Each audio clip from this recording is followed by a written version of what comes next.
Blackmore. I'm one of the producers with Vancouver's Spark Animation Festival. Well, several months before the world would be introduced to COVID, a small book was published. And this was based on the sensational Instagram postings of Charlie Mackesy. And it presented a very simple beauty of hand drawings done with pen and Indian ink. But it was the universal messages that it contained, that of kindness and of seeing the value of yourself, that really resonated with people. And then along came COVID, and the world is in turmoil, and there's a lot of uncertainty for the future. And yet it was this book that spoke to people. It gave them words of comfort and kindness and compassion. And it touched people in such a deeply personal way. It gave them hope at a time when they really needed it. Things like that you are valuable, that you're surrounded by people that love you, and that the storm would end. And now, as you know, COVID is behind us. And the book, it's been made into an animated short that's being released on Apple TV December 25th. So here with us to discuss the making of that short film is the author illustrator Charlie Mackesy, producer Cara Speller, director Peter Bainton. Welcome, everybody. First off, Charlie, I'd like to ask you, many people only know you from your book. However, you've had a long career in the arts and painting and illustrating. Where did you get your start? What was the genesis of your training in art? Oh, I didn't train actually. I think what happened was when I was 18, my best friend was killed, and I started drawing like Forrest Gump started walking as a form of therapy. I think I just couldn't stop drawing, and then I ended up sitting on the streets of London making drawings of London and selling the drawings to complete strangers for about 3 years. And every day I thought to myself, you know, one day I'll get a proper job. One day I'll stop this. One day I'll do something that is less risky or more grown up. And I never did. And a gallery picked me up and said, do you want to do a show? And I said, yeah, of course, it'd be lovely. And that's how it began, really. So it was a strange beginning. But no, I didn't study. Because I've seen your paintings, and it's not as though that it doesn't look like you're self-taught. But no, they're very...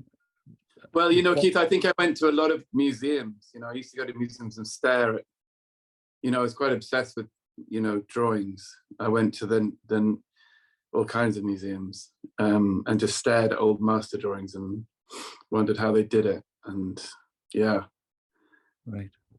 So they taught me, I guess. But I don't think I mastered anything like that. But they were very good tutors, you know, just to see, I think you can just copy them and stare at them and yeah. What was the seed for The Boy, the Mole, the Fox and the Horse? How did that germinate? Well, yeah, that's a hard question. I had a group of friends I used to send drawings to a lot, and one day decided to actually put words to the drawings, and there were a couple of things I wanted to talk about in life, you know, and I think I had this idea that courage wasn't necessarily... Most courage, I thought, took place inside of you, and most people I knew were very brave, but you couldn't see it.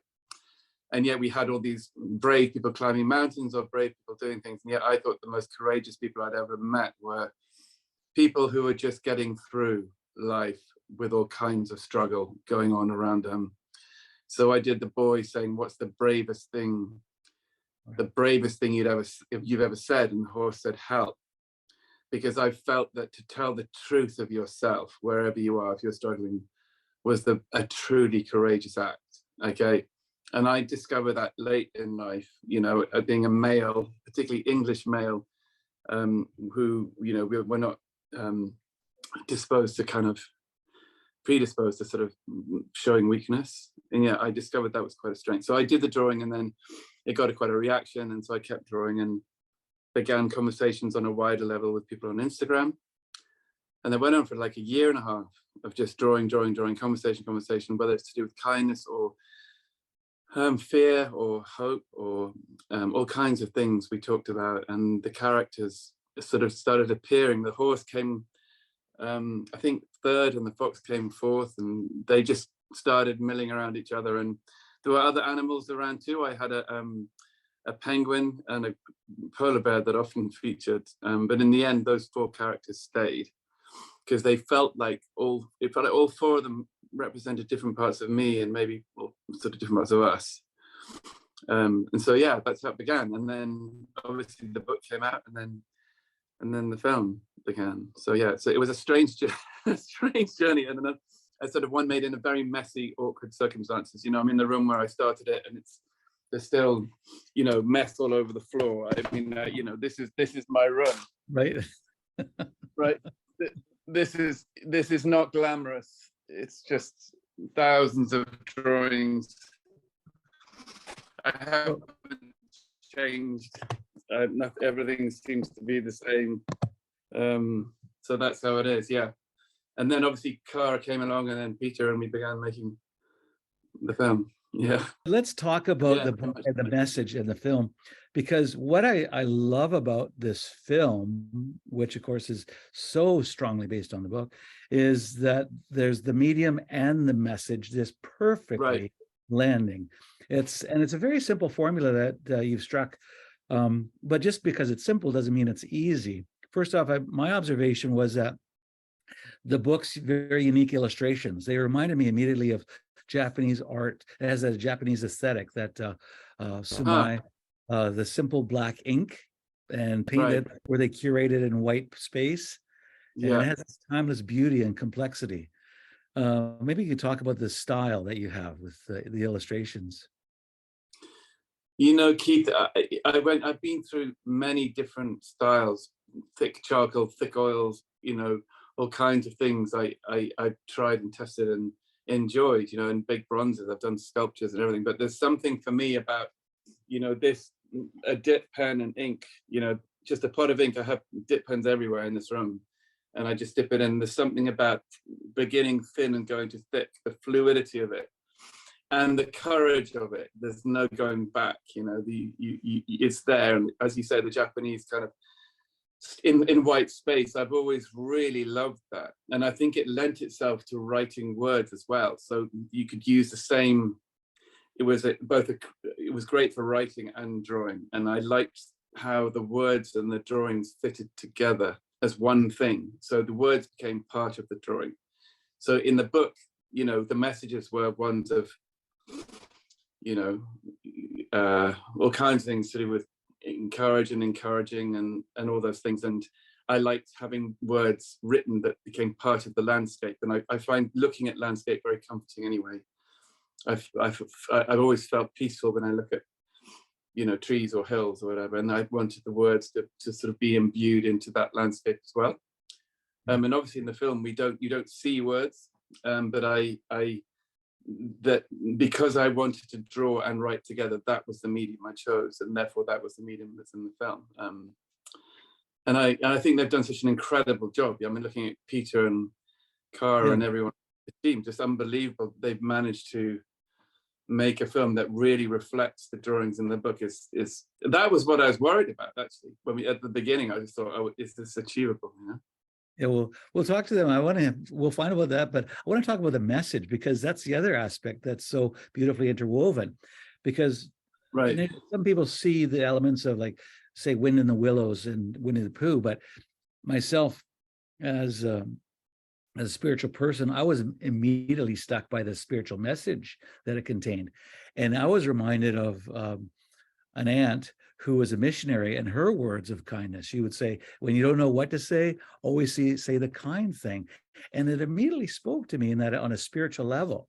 So you have this a unique ability to communicate these spiritual truths, but you teach them in such a way that make them very simple and accessible to everyone. Love, be loved. When you don't know what to say the kind thing. Maybe you could talk about that, Charlie. Well, you know, my dad, when I was little, always said, it doesn't really matter what you do in the world as long as you're kind. Don't get pulled into having to make a lot of money, or, you know, just do something you enjoy if you can, and be kind. And I remembered those words for a long time. And also I think, you know, that with that comes this whole journey of being human. And the older I got, the more I realized that we struggle with the same things, but we don't necessarily think we do. And we hide from things, or feel shame, or You know, there are a lot of things within us that we think are unique to us, whether it's suffering or otherwise, that if we just dare to talk about them, we feel connected. And I think vulnerability is one of the greatest ways to connect. And yet so often we're taught that it's a risk, or that shame keeps us from being vulnerable, or all these things. And so the book was really, I mean, you could call it spiritual, you could call it very human, you could call it a lot of things. But I think the idea of it really was to say, you're okay. You know, you're enough as just as you are, and you will discover that if you talk, if you have the courage. I remember reading a definition of courage. It was a very old English definition, and it was something like, courage is daring to tell the truth of who you really are from your whole heart. And it's something that I think we struggle with, but it's something that I wanted the boy and the mole and the fox to discover in the book. Even though I didn't actually say it, I wanted them to say, this is who I am. Am I lovable like this? So the boy right at the end says, so you know all about me? And the horse says, yes. And you still love me? As in, it's incredulous that you might do, but you really do. And the horse replies, we love you all the more. It's that fear of being known and therefore hiding. And yet I wanted the book to say, you know, you're fantastic as you are. And just if you dare to connect vulnerably, you will get connection. You will find you'll be more comfortable in your own skin, that you are lovable as you are, that you don't have to put on a performance. It was all this stuff, you know, that I was feeling when I was doing the drawings on Instagram, that we were all talking about. And then the book came out of that, and the film, hopefully, you know, like all I would hope for the film is that it would imbue people with the same kind of peace and hope and love that the book did. When I get these endless wonderful emails from, very broken often emails from people right through the pandemic, you know, it's such a privilege for me to read them, such a privilege to hear from people who were daring to say they were terrified and they were alone, and thanking me for this little book of drawings, which is crazy, really. And all we wanted to do was try to create the same emotional environment that the book had. And, you know, I hope that we have. I hope that when people finish watching the film, they feel differently to how they before they saw it. You know, more lovable, more hopeful, more kindness to themselves and each other. All those very basic things. There's nothing new being said here. That's the thing. No. There's nothing new here. You know, No, you didn't reinvent the wheel. No, you just told it in a very beautiful way. We tried to, you know, yep. And sometimes we needed reminding. And I figured if you have, I think animals, we can trust them more than humans. I think there's less guile in a horse or a fox. There's something we trust, and a boy is innocent. So the boy is asking genuine questions, and, you know, they're engaging with him and each other in a very honest but pure way, I think. Yeah, they have unconditional love, don't they? Yeah, exactly. You know, so, well, thanks, Keith. I mean, it means a lot. You know, you know, obviously, you know, when you make a book like that, you can't please everyone, but you go crazy trying to. So I just tried to make something that was as honest as possible, and said that what I genuinely felt was true. Even I didn't think we'd sell very many books. I didn't think they would be very popular. I really didn't. Obviously got the attention of Cara, because she came into your life. Yeah, she came along. Yeah, she did. But Cara, how did you get to know the book, and how was it that you picked up on this and you wanted to get involved with this? Well, I saw the book shortly after it was published in the UK. So I think that was November 2019. And just, you know, fell in love with it instantly, fell in love with Charlie's artwork, and fell in love with the messages in the book, and you know, what the characters were going through and sharing with each other, and just instantly thought that it was something that would make a beautiful short film if there was a way of translating that. So yes, I got in touch with Charlie and his partner Matthew, and tried to find a way that we could all do this together. Well, he must have had a lot of suitors for this project. How were you the one that? There were a lot. There were a lot. I think Matthew is a friend and agent and whatever, partner. You know, he has worked alongside me for a long time. He was imbued with many, I think far more than I ever knew of requests and messages about making the film. Yeah. Yeah, it's quite funny, but very flattering. And well, Kara got the card at the dance, I guess. So She she got did. so She that's did. awesome. We like Well, Cara. I suspect it was largely because I felt so strongly that Charlie should be at the heart of the team. Right. And that it was not a wise move to try and just take this away and adapt it without his instinct right at the center of the group. So that was my suggestion to Charlie and to Matthew. And I felt really strongly about it. And I think that, And I felt terrified. I felt terrified, but also I totally agreed. My reaction was kind of a real extreme reaction of, oh my gosh, that's terrifying too. Yeah, but I agree with you. You didn't know that, did you, Cara? Well, and that's what often happens, though. You know, you take a book away, or the book is so different from a movie, and with this, you want to keep it Right. true, right? So whether it's Right. this book or others. So, but this is such a small book and a small film. I mean, big in many ways, but you bring in such big producers now. How do you get J.J. Abrams, Johnny Ives, Woody Harrelson, Apple, BBC? That's crazy. Charlie's probably thinking, what the heck? Yeah. well, I think, you know, it all stems from the book. I mean, I think, you know, all these people saw it at various stages. I know that Hannah Minghella at JJ's company, Bad Robot, saw the book not long after I did, and also got in touch with Charlie and Matthew to say how much she loved it and how much she'd love to be part of anything that was, you know, adapting that for cinema. Yeah. That seemed like a fantastic partnership. I've known Hannah for 12 years and have worked closely with her and have a huge amount of respect for her creative instincts. And so, you know, we set off down that road. And I think, you know, the same is true of everyone else who came on board at various points. It's testament to the original book. And then once we started production and we were able to show little snippets of how the film was developing, I think that, you know, probably helped a little bit as well, you know, that people could see that we were really putting the book at the center of it and you know, trying to do justice to it was probably helpful too. Bringing Charlie close into the production system. He's never done animation before, but he obviously guidance. So we bring in Peter Bainton.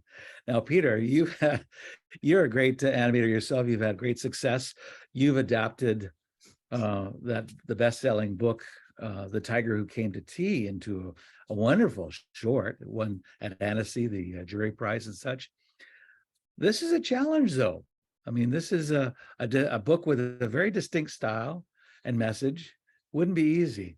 Maybe you talk about that and the challenges that you had. Well, it was really challenging. I feel like deep, you know, hugely privileged, and I can't quite believe it. I don't know quite how it happened and why, but I just feel, you know, extremely fortunate to have just played a role in this project, really. And you know, I think we were fortunate to have, and I'd credit to Cara really for this, is, you know, Cara assembled a team of animators and background artists, and, you know, and all our HODs that really were, you know, incredibly talented and skillful. And, you know, I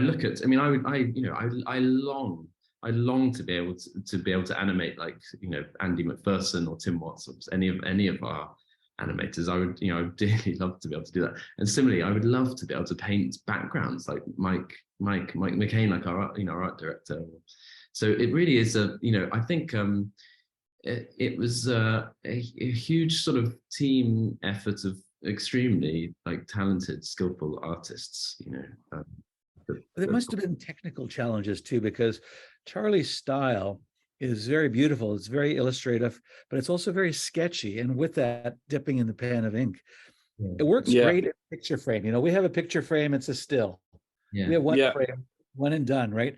But now we're talking about animation and 24 frames a second. How do you capture that style in movement. What was the challenge in translating Charlie's ink and paint to animation? I think it's trying to figure out how it should behave. One thing, how it, and there's I think there's all this lovely, beautiful, swirling, expressive line work in Charlie's drawings, and well, it's a big question. How should that translate into a 25 frames a second a bit of animation? And I think well, there's all sorts of things we were juggling. We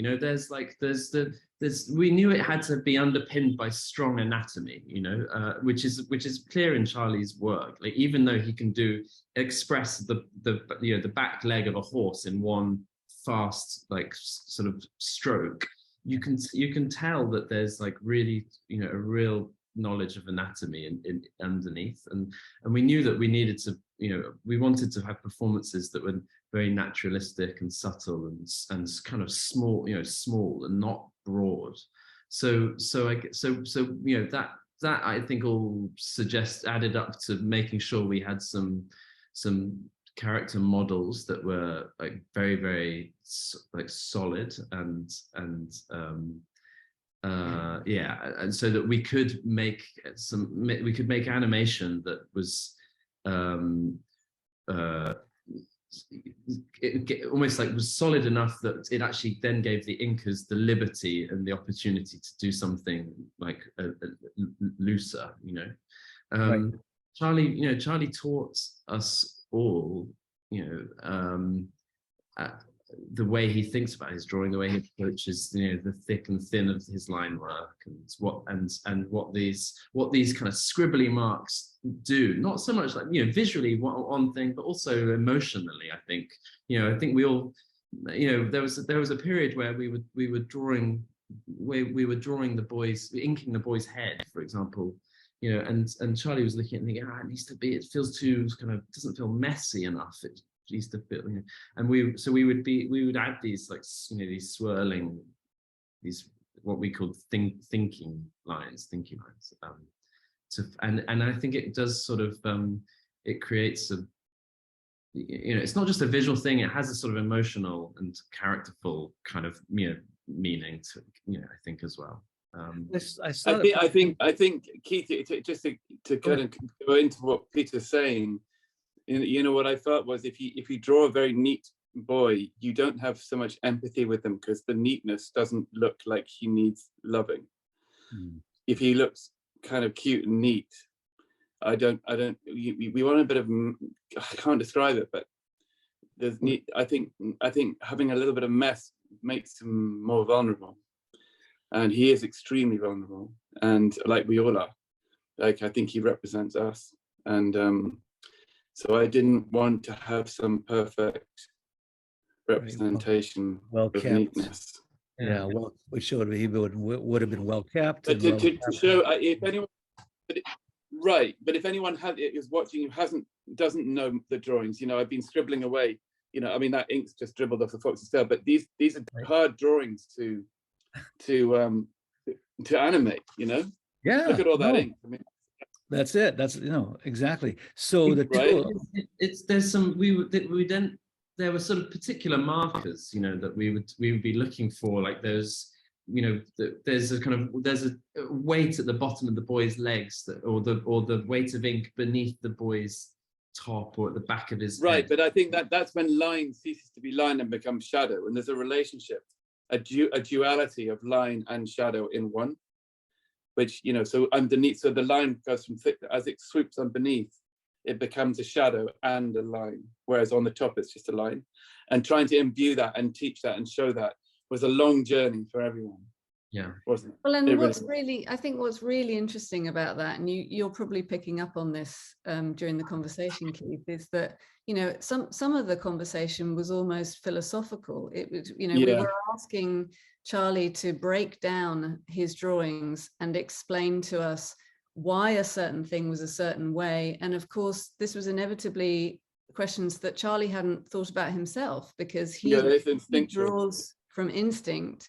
And he's never been asked by anyone why the line is thicker underneath the boy's top or at the bottom of his legs. And so, you know, it was a whole process of discovery of actually getting to the point of understanding, but also I think Charlie understanding too, that, you know, actually sometimes the line is just describing form, sometimes it's describing lighting direction, sometimes it's describing weight, sometimes it's describing movement. And, you know, it's different in different drawings and different sequences in the film for that reason. You know, it's there was also fascinating process. an additional aspect of that, which Charlie kind of, you know, which blew my mind. I remember at the time was that, you know, sometimes sometimes it's all those things, and then sometimes it's just an abstract, you know, sort of it has an you know, Charlie talks about his drawings having to work as abstract art as much as figurative, you know. So even that, like some of those marks, yeah, sometimes it's describing shadow, sometimes it just feels like it's, you know, balancing an abstract image, you know. Yeah. I feel I got the sense it was more suggested than it was descriptive. Exactly. Right. Yeah. And so Yeah, the exactly. general observation with the animation was that we have the stills of the boy. We know what he looks like from the book, but now we're giving him life in the animation. This is what's extraordinary. Now we see him walking, talking, Right. but also Yeah, it was what I noticed. There was a little gesture, now we see his face, Keith. flicking his hair. He'd flick his hair out of his eyes, and at least 4 times, I think, through the film. And that was really great, because this is what I love about animation, because it took that beyond just the still and gave him personality. Well, it's interesting you mentioned that, because one of my, you know, I had many things that I was like a terrier with a bone within the film. Was I wanted the boy to have, one of those was that doing that with his hair. Another one was having his hands in his, but pulling up his trousers. I felt he needed to have very human things that weren't often animated. When I see animation, they're not usually noticed. You know, it just goes, someone goes from A to B. But I really felt he ought to have little things he did regularly. So we some deep level relate to it, or go, oh gosh, he's doing that. You know, I've done that all my life. You know, but all those things to us all mattered so much to imbue him with a sense of connection to us. You know. Yeah, that makes sense. Those are the little gestures. No, absolutely. It's those little gestures that make it human and connect exactly with. And that's why I was going to ask about rotoscoping. If you used any physical references for the boys or the horses and things like that. You didn't do roto, but you had actual film reference probably. We used it. Yeah, we shot an awful lot of footage. We used for the boy. We used many of our animators' young children, whether they were girls or boys. We would get them to act out whatever the shot was and be using that as reference, because of course children move in an entirely different way to adults. So it's not something that you can necessarily just invent and have it feel true. And we did exactly the same for the horse. We went to a stables and we lined up shots from the storyboard and photographed, filmed a horse doing all those movements with a young boy, interacting with a young boy. The fox was a little trickier because we didn't have a fox we could necessarily film, but we used a huge amount of reference footage, you know, anything that we could find online. And then the mole was obviously his own special character and not as drawn from nature as the others. Well, since you bring up each of the characters, let's talk about the voices. We're going to talk about the voices and music, because this is what elevates the book to another level. And it adds the power and emotion, lifting it up even higher. Jude Coward Nickel, pardon me. He was the role of the boy. How did you find him? He was, we had quite an extensive search for our boy. We had 320 boys read for the role. And he just absolutely captured our hearts with, you know, everything that Charlie and Peter have been talking about on this call so far, in terms of, you know, wanting that vulnerability in the boy and fragility in the boy, that was absolutely the what we were looking for in his vocal performance as well.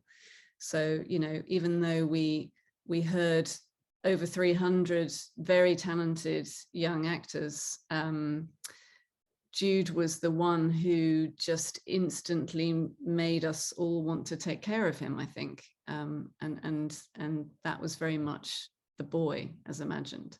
The mole, Tom Hollander. Why Tom Hollander? How did he get chosen? Charlie, do you want to talk about Tom? Oh, Keith, all four voices, I mean, were all the dream for me. I mean, Tom I've admired from afar for a very long time, and he's acted in many things that I've really been moved by, so many, and I just deeply respect him. But my favorite thing about Tom is his voice. I think he just has he always, whenever I drew the mole, I could hear the mole's voice, and he sounded like Tom. So he was a very obvious choice. He's kind of got a velvety, soft, rich voice. It kind of sounds like cake and fur, and it's sort of rounded voice, a very cozy, affirming voice, a very kind voice, and yet very capable of, turning. Like, there's a line where he asked about the fox and if he's coming with us, and he says, "Oh, I do hope so." And the boy says, "Maybe he's lost too." And the mole replies, "Well, I think we all feel lost sometimes." And then there's a pause, and he goes, "I know I do." And right there in that one, I know I do, he drops you into this sudden sense of, oh wow, this isn't just this is something else here. And I love that about Tom's ability to waver between levity and suddenly drops you into pathos. So, and obviously the others, Gabriel Byrne, phenomenal. Horse, I always dreamt and thought the horse should be Southern Irish, very soft Southern Irish, very kind voice. And the fox, Idris Elba, sort of threatening and malevolent, but then suddenly turning. The full arc of the fox is amazing, because he gives the most encouraging lines in the film to me. So he has a great arc in the film. Yeah, and the boy, I'd heard the boy's voice way before we found him, and it was exactly that voice.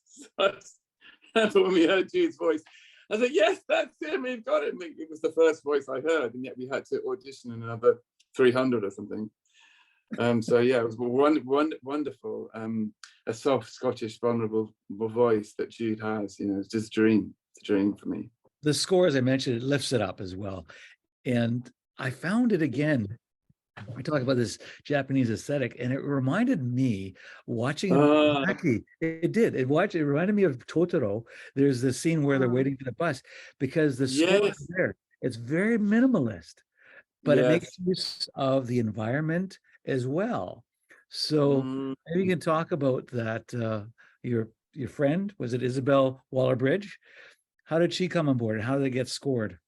She has, Isabel, become a very good friend, and she approached us way before the film was made. She, right in the middle of lockdown, after the book had come out, she emailed and said, I was in a Zoom with her like this, with Matthew, and she was saying, can I do something with you? Like, can we do a performance together or something? And I said, I'd love that, obviously, because she's so gifted. And then I ended up doing the audiobook in the barn during lockdown, and she helped with that and added bits of music to that. And then it seemed a logical thing to ask her to, because she was so emotionally invested and so understood.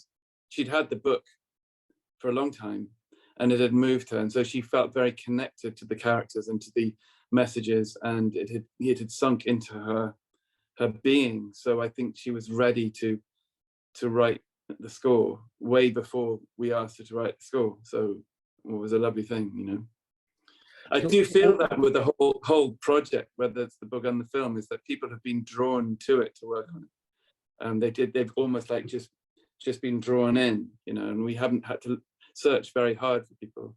Probably the toughest job anyone's had is Cara, searching for animators who could cope with that kind of thing. But so many of people who were just drawn to it, and I love that about it. And I'm sure there were some who really weren't. It's not their kind of thing, and that's completely fine.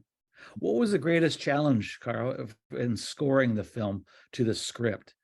Because it doesn't have anything there, right? And now you have to create this mood, the emotion. Well, I think, I mean, as Charlie said, you know, Isabel was already so kind of emotionally invested in it that was a fantastic jumping off point.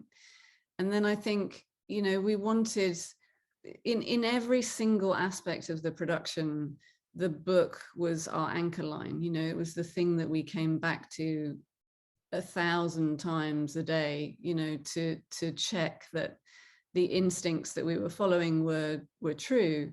And I think the music also was you know, we were referencing back to the book and trying to ensure that within the scope of the film, there were still those moments of quiet, and there were still those moments of stillness where you could actually, you know, digest something that had just been discussed, or you know, a thought that had just been shared. So, you know, we were always keen for it not to be wall to wall anything, like not wall to wall animation, not fast cutting, not wall to wall music or sound design. And it was that process of trying to maintain that balance, you know, which Isabel did so beautifully. Mhm. Yeah, that was my observation as well. Again, that Japanese aesthetic, where in a Miyazaki film is less cutting, the edit, less cuts, and just long silent moments, and let them play out naturally, organically. Yeah. Mm. Keith, you mentioned that Miyazaki, that Totoro moment.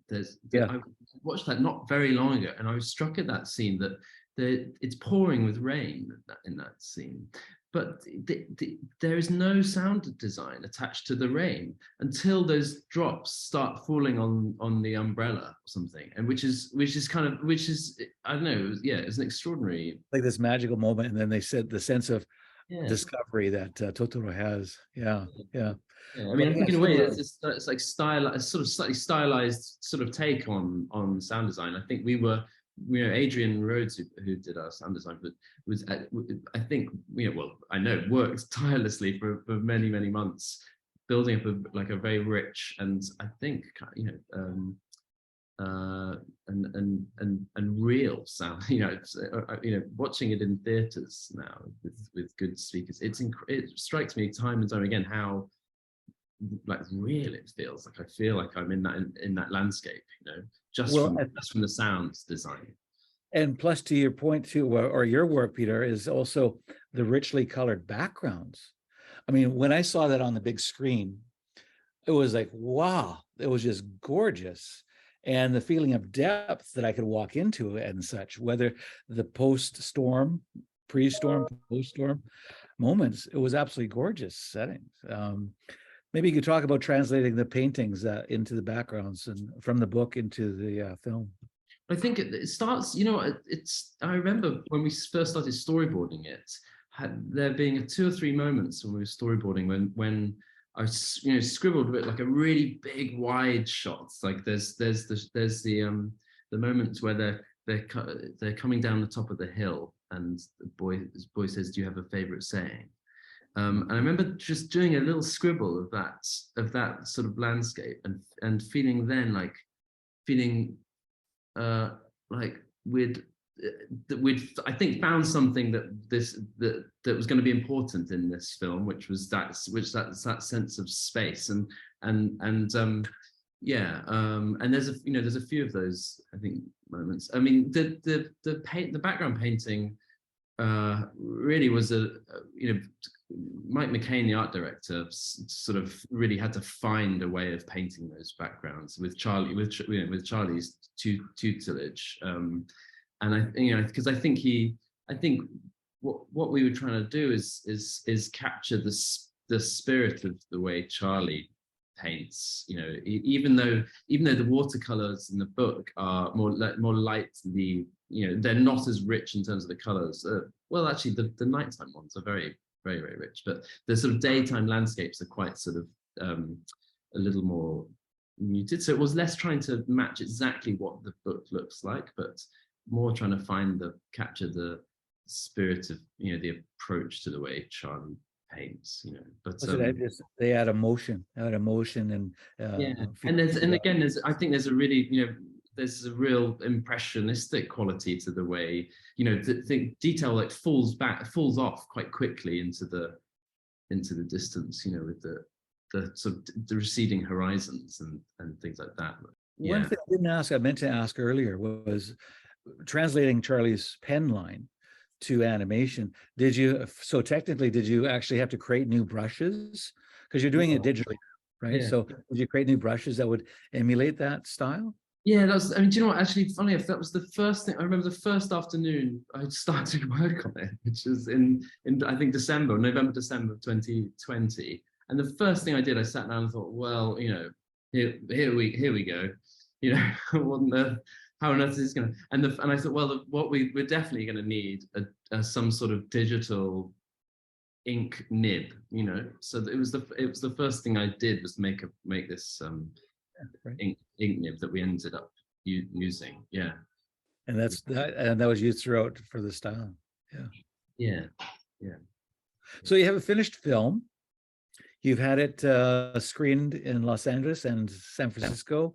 Any other cities it's been screening and theatrically? New York. We were lucky enough to have a screening in New York as well. Nice. Well, we are anticipating the release date on December 25th, Sunday, Christmas Day, of course. It's a message of hope. But what I'd like to ask each of you is, what is your hope for this film? Cara, maybe first you. Oh, can you ask Charlie first? He's Oh, I'm going to leave him for last. Oh. Well done, Keith. Peter, you go ahead, Peter. I think it's quite simple. I hope people like it, and it's as simple as that. I hope people like it, and I hope they get something positive from it. They feel that, you know, it is in some way enriching. That it's as simple as that, really. Yeah. Cara? I hope, in all honesty, and this might just be a very personal perspective, but I do feel like everyone's had a very tough couple of years collectively. And I really hope that it gives people a chance to just breathe for a minute and, you know, hopefully watch it with the people that they love and take a moment to appreciate those people. That's what I would hope. Yeah. Well, and to that point, COVID it caused most all of us to recalibrate our lives and focus on what is truly important. Yeah. So, Charlie, Christmas Day, you're going to be conflicted. It's a Sunday. What shall we do? We're going to watch the telly. Of course, I'll be with my mum and my sister and my brother-in-law and my dog and their dogs. And I don't think people generally are very tired and very stressed, probably, but they are here. I think Christmas can be a very stressful time for many. I think it's also can often I don't know, it's not easy right now. And I suppose, you know, in the same way as the pandemic was hard, you know, if the book helped people in that time, I hope the film perhaps makes people feel more connected to each other. I hope that they're reminded that, you know, home isn't necessarily a place, that it's relationships, and those ones are kind. And, you know, there are so many things I hope for, but ultimately, you know, everyone will take from it different things. And I feel that, you know, when you start watching a film and you're in place A, when you finish it, you're in place B. I just hope that people, when they land it, when it comes to an end, they feel better than they did when they sat down to watch it. They feel more peaceful. I hope they feel kinder towards themselves and each other. I hope there's, you know, there's just solace for us, because I do, as Cara said, feel this time has been unbelievably difficult, and I think it still is. So I hope they feel loved and hopeful and not alone. Yeah. Tall order, I know, but, you know, you've got to hope, haven't you? That's right. And my hope is that millions more will be able to see the film, The Boy, the Mole, the Fox, and the Horse streaming on Apple TV and on the Beeb on Christmas Day. So congratulations on this beautiful film and book. It's all just gorgeous, and you've done a tremendous work, all of you. Thank you so much for joining us. Well, Keith, thanks for being such a great host. It's been lovely, really lovely. Happy Christmas to you. Thank you. It's my pleasure. Thanks so much, Keith. Thank you.